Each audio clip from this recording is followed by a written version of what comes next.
Karl Marx historical materialism, dialectic materialism, class struggle. सबसे पहले हम समझेंगे क्लास स्ट्रगल, क्योंकि क्लास स्ट्रगल से आपको बचेगा कि हिस्ट्री क्या थी सोसाइटी की, और इसी को अप्लाई या इसी को बताया गया हिस्टोरिकल मटेरियलिज्म में।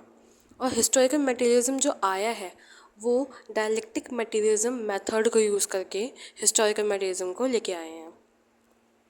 तो हम सबसे पहले क्लास स्ट्रगल को पढ़ेंगे, उसके बाद फिर हिस्टोरिकल मटेरियलिज्म, और उसके बाद लास्ट में डायलेक्टिक मटेरियलिज्म। तो बेसिकली क्लास स्ट्रगल जो है वो दो क्लास के बीच की लड़ाई या स्ट्रगल को कहते हैं, जिसमें सबसे पहला जो क्लास है या वर्ग है उनके पास सारी सुविधाएं हैं, वो ऑनर है प्रोडक्शन के, और उसके बिल्कुल अपोजिट जो विपरीत है दूसरे जो लोग हैं या दूसरी जो वर्ग या क्लास है जिनके पास कुछ भी नहीं है, वो लेबर वर्ग है या लेबर क्लास है। इन दोनों के बीच के स्ट्रगल को हम क्लास स्ट्रगल कहते हैं। मार्क्स के द्वारा या मार्क्स ने कहा है कि इन दोनों के बीच का स्ट्रगल, इन दोनों क्लास के बीच का स्ट्रगल ही क्लास स्ट्रगल कहलाता है। और इससे पहले अब हम जानेंगे हिस्टोरिकल मटेरियलिज्म। जो थ्योरी है हिस्टोरिकल मटेरियलिज्म की, उसके अंदर दो वर्ड्स आपको दिखते हैं, हिस्टोरिकल जो कि हिस्ट्री से रिलेटेड है, और मटेरियलिज्म जो कि मैटर से बना है। तो जो हिस्ट्री है हमारी वो हमेशा मैटर पे बेस रही है, मटेरियलिज्म पे बेस रही है। मटेरियलिज्म का मतलब मटेरियल वेल बीइंग। जो कार्ल मार्क्स हैं उनका जनरल आइडिया अबाउट सोसाइटी, मतलब वो सोसाइटी के बारे में क्या आइडिया था उनका उनका क्या मानना था, क्या बिलीव्स थी, उसी को हम हिस्टोरिकल मटेरियलिज्म की थ्योरी कहते हैं। मार्क्स कहता है या वो कहते हैं कि जो ह्यूमन सोसाइटीज़ हैं वो इवेल्यूएट हुई है, मतलब कि इवोल्यूशन हुआ है उनमें from one stage to another, और इसको उन्होंने कहा है कि इकोनॉमिक बेसिस पे ह्यूमन सोसाइटी का एवोल्यूशन हुआ है। मतलब कि जो स्टेजेस वो पास आती गई, एक उसके बाद दूसरी, तीसरी, चौथी, ये सब किस पे बेस्ड है? इकोनॉमिकल बेसिस पे, मटेरियल वेलबींग पे बेस्ड है। मटेरियल वेलबींग का मतलब, इकोनॉमिक बेसिस का मतलब सिर्फ एक चीज़ है यहाँ पे, वो है मोड ऑफ मटेरियल प्रोडक्शन किसके पास है, कौन ऑनर है मटेरियल प्रोडक्शन का। जैसे कि मैंने अभी बताया क्लास स्ट्रगल में, जिसके पास सब कुछ है, जो ऑनर है, उसी से बेस्ड ये चलता आ रहा है। तो स्टेजेस जो हैं वो किस पे डिपेंड करता है? ह्यूमन सोसाइटी जो इवोल्यूशन हो रहा है उसका, वो सिर्फ बेस है mode of material production, owner के ऊपर। कहने का मतलब ये है कि जैसे सोसाइटी इवोल्यूशन हो रहा है उसका, इवोल्यूट हो रही है वो, जो उसमें डेवलपमेंट हो रहा है वो किसके वजह से हो रहा है? जो प्रोडक्टिव फोर्सेस हैं उनमें जो डेवलपमेंट हो रहा है उसकी वजह से हो रहा है। मतलब जो दो क्लास मैंने बताई वो हमेशा लड़ती हैं, और उससे एक नया सोसाइटी का इमर्जेंस होता है कि एक तरफ हैव है और दूसरी तरफ वो लोग हैं जिनके पास कुछ नहीं है। तो हैव और हैव नॉट्स के बीच में स्ट्रगल होगा, जिसे हम क्लास स्ट्रगल कहेंगे।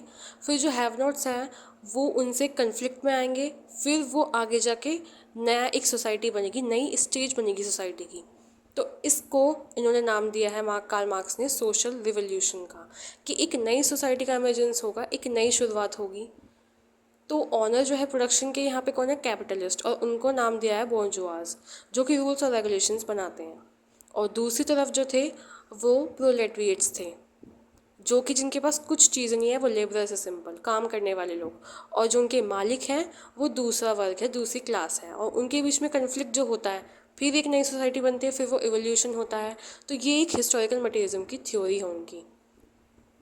तो अगर हम इस थ्योरी को कॉन्क्लूड करें तो हम सिंपल ये कहेंगे कि कार्ल मार्क्स के अकॉर्डिंग हिस्टोरिकल मटेरियलिज्म का मतलब है जो हिस्ट्री है सोसाइटी की वो मटेरियल वेलबींग पे बेस्ड है, मतलब वो इकोनॉमिक बेसिस पे है। जो भी चलता है सोसाइटी के अंदर उसका बेस जो है वो इकोनॉमिक है, और यहाँ पे दो क्लास है जिनके बीच में कन्फ्लिक्ट होता है और सोसाइटी आगे बढ़ती है। तो सोसाइटी की इवोल्यूशन की थ्योरी ही कार्ल मार्क्स की हिस्टोरिकल मटेरियलिज्म की थ्योरी है। अब हम इस डायग्राम से समझेंगे कि मार्क्स जो है वो क्या कहना चाहते हैं सोसाइटी के बारे में, कि सोसाइटी का स्ट्रक्चर कैसा है। तो सबसे ऊपर है सुपर स्ट्रक्चर और नीचे है बेस। जो बेस है वो एक नींव होती है, और उस नींव से ही ऊपर की चीज़ें चलती है। जैसे हम कहते हैं कि इंडिया में फेडरल सिस्टम है, तीन टाइप की या तीन हिस्सों में डिवाइडेड है हमारी गवर्नमेंट, जो कि सबसे नीचे आता है लोकल लेवल, फिर बीच में आता है स्टेट लेवल, और सबसे टॉप पे आता है सेंट्रल लेवल। तो ऐसा कहा जाता है जो काम होता है वो नीचे से ऊपर जाता है, ना कि ऊपर से नीचे।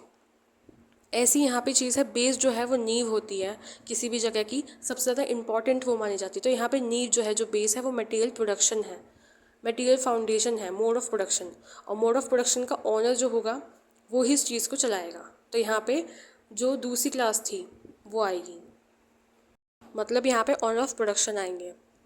और सुपर स्ट्रक्चर मतलब ऊपर की side, rules regulations government art culture ideology.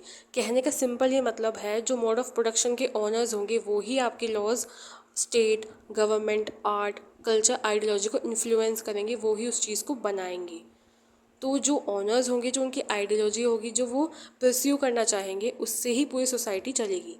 Simple सा लास्ट की लाइन जो मैंने इससे पहली स्लाइड में थी वो यही थी कि जो जो हैव वाले हैं वो आपके रूल्स और रेगुलेशन सोसाइटी के बनाएंगे, तो वो ही बेस होते हैं। तो वही चीज़ यहाँ पे बताई गई है सिंपल वे में। हम सोसाइटी की बात कर ही रहे हैं तो हम हिस्ट्री ऑफ सोसाइटी पढ़ेंगे कि कार्ल मार्क्स ने ये तो बताया है कैसे सोसाइटी चलती है, लेकिन सोसाइटी का इवोल्यूशन जो था वो कैसे कैसे हुआ वो हम इसमें जानेंगे इस स्लाइड में। तो उन्होंने सबसे पहले बात करी कि प्रिमिटिव कम्युनल सोसाइटी थी, जहाँ पे कोई भी डिस्क्रिमिनेशन नहीं था, कोई भी क्लास डिवीजन नहीं था, और सबसे बड़ी बात यहाँ पे कोई एक्सप्लॉयटेशन नहीं था ह्यूमंस का। कोई वर्ग नहीं तो जाहिर सी बात है कोई क्लास नहीं होगी तो कोई एक्सप्लॉयटेशन भी नहीं होगा, सब इक्वल थे। लेकिन यहाँ पे low level of forces of production है, यहाँ पे प्रोडक्शन बहुत कम होता था, बहुत प्रिमिटिव टूल्स यूज़ किए जाते जैसे हंटिंग, फूड गैदरिंग वगैरह, ये सब होता था। यहाँ पे किसी की मोनोपोली नहीं थी, जैसे मैंने बताया था अभी इससे पहले कि ऑनर थे और दूसरे थे जिनके पास कुछ नहीं था, वो लेबर्स थे। यहाँ पे ऐसा कुछ नहीं था। और इसे जब इन दोनों मतलब ये जो सोसाइटी थी इससे इवोल्यूट हुआ, तो बाद में दूसरी जो स्टेज आई वो था स्लेव और ऑनिंग सोसाइटी। नाम से पता चल रहा है कि यहाँ पे स्लेव ओनरशिप थी, और यहाँ पे थोड़ा सा ज़्यादा प्रोडक्शन होने लगा अगर हम कंपेयर करें पहले स्टेज से। और यहाँ पे एक्सप्लोइटेशन भी स्टार्ट हो गया, क्लास कन्फ्लिक्ट होने लगी, और यहाँ पे दो वर्ग आए, एक स्लेव्स और दूसरे थे ऑनर। तो स्लेव जो थे उनके बीच में और ऑनर्स के बीच में रिवोल्ट हुई। फिर एक नई स्टेज उभर के आई जिसका नाम हमने बताया फ्यूडल सिस्टम। अब जो नई स्टेज थी जिसका नाम फ्यूडल सोसाइटी है, वहाँ पे भी दो कैटेगरी या दो क्लास हुई। सबसे पहले वाली क्लास का नाम था फ्यूडल लॉर्ड्स, और दूसरे थे सर्व्स या फिर लैंडलेस पीजेंट्स, जो कि उनकी ज़मीन पे काम करते थे फ्यूडल लॉर्ड्स के। यहाँ पे भी इनके बीच में कन्फ्लिक्ट हुई, एक्सप्लॉयटेशन हुआ। अब इनके बीच में जब कन्फ्लिक्ट हुई तो एक नई स्टेज उभर के आई जिसका नाम था कैपिटलिस्ट सोसाइटी। अभी कैपिटलिस्ट सोसाइटी आई कैसे, जो पिछली स्टेज थी फ्यूडल सोसाइटी, वहाँ पे कन्फ्लिक्ट जब हुआ तो वहाँ पे एक नया वर्ड निकल के आया, फैक्ट्री, जहाँ पे एक छत के नीचे सब ऑर्गेनाइज्ड वे में एक ही बिल्डिंग के अंदर काम होता था। तो पीजेंट्स को लगा कि एक बेटर ऑप्शन है, वहाँ पे आपको वेजेस भी ज़्यादा मिलते हैं, प्रोडक्शन भी अच्छा होता है, तो जाहिर सी बात है वेजेस भी आपको अच्छी मिलेंगी। तो कैपिटलिस्ट सोसाइटी के अंदर भी दो डिवीज़न हुए क्लास के, एक तो कैपिटलिस्ट और दूसरे लेबरर्स। तो बहुत बड़ी बड़ी ह्यूज फैक्ट्रीज लगी, प्लांट्स लगे, माइंस लगे वहाँ पे। और जो कार्ल मार्क्स थे उन्होंने अपनी बुक कम्युनिस्ट मैनिफेस्टो में इसके बारे में बताया, कैपिटलिस्ट सोसाइटी के बारे में, क्लास स्ट्रगल के बारे में बेसिकली उन्होंने इसी बुक में दिया है। अब यहाँ पे एक नया क्लास उभरा जिसे हम वर्किंग क्लास कहते हैं, जो काम करने वाली क्लास थी। फिर उन्होंने कैपिटलिस्ट के खिलाफ एक्सप्लॉयटेशन के चार्जेस लगाए और उनके खिलाफ रिवोल्ट करा, जिसे सोशल रिवोल्यूशन भी कहा है मार्क्स ने। और इसी सोसाइटी में तो उन्होंने कहा कैपिटलिस्ट एक तरफ और दूसरी तरफ वर्कर्स, जिसका नाम उन्होंने बताया ऑनर ऑफ प्रोडक्शन कौन था, जो कैपिटलिस्ट थे, और जो काम करने वाले थे वो वर्कर्स थे, जिसे उन्होंने नाम दिया था बोर्जवाज और प्रोलेटेरियंस, जो हमने इससे पहले स्लाइड में पढ़ा था, सेकंड स्लाइड में। फिर उन्होंने कहा कि जो कैपिटलिस्ट सोसाइटी होगी ये विद्रोह करके एक नई स्टेज बनाएगी जो कि सोशलिज्म पे बेस्ड होगी, क्योंकि यहाँ पे सोशल रिवोल्यूशन हुआ है।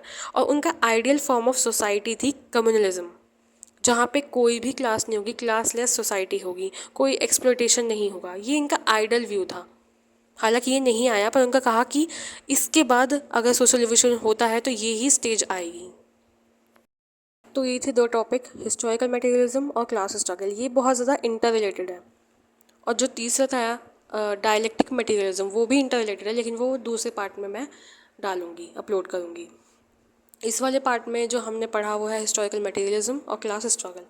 ये दोनों बहुत ज़्यादा रिलेटेड है, क्योंकि मैंने एक साथ इसलिए करवाया क्योंकि क्लास स्ट्रगल अगर नहीं होगी तो जाहिर सी बात है क्लास स्ट्रगल से ही एक नई सोसाइटी बनती है, जिसका मतलब क्या है, हिस्टोरिकल रिवोल्यूशन, जो कि हिस्टोरिकल मटेरियलिज्म उन्होंने अभी बताया। तो अगर क्लास स्ट्रगल ही नहीं होगी, कोई नई स्टेज आएगी ही नहीं, तो मतलब आगे सोसाइटी बनेगी नहीं, हिस्ट्री नहीं बनेगी सोसाइटी की। और इसी थ्योरी को उन्होंने यही नाम दिया है, हिस्टोरिकल मटेरियलिज्म। तो ये दोनों बहुत ज़्यादा इंटर थे, इसलिए मैंने ये एक साथ करवाया। डायलेक्टिक वाला थोड़ा बड़ा है, तो वो सेकंड पार्ट में मैं बताऊंगी।